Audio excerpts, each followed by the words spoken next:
প্রিয়তমা সিনেমার পর বরবাদ নামে নতুন আরেকটি সিনেমাতে জুটিবদ্ধ হয়েছেন শাকিব ও ইদিকা পাল। ছবিটি পরিচালনা করবেন নাট্য নির্মাতা মেহেদী হাসান হৃদয়।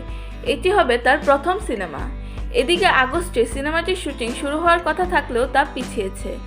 জানা গেছে আগামী 25শে সেপ্টেম্বর থেকে ভারতের মুম্বাইতে ছবিটির শুটিং শুরু হওয়ার কথা রয়েছে।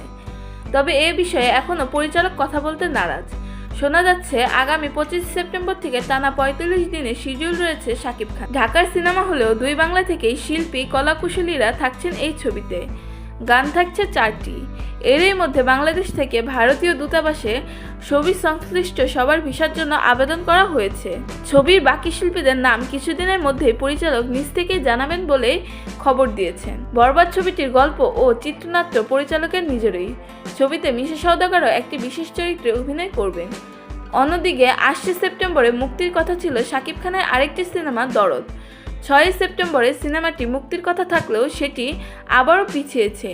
এই মুহূর্তে দেশের চলমান পরিস্থিতিতে সিনেমা মুক্তির চেয়েও মানুষের জীবন বাঁচানোকে বড় করে দেখছেন বলে জানান।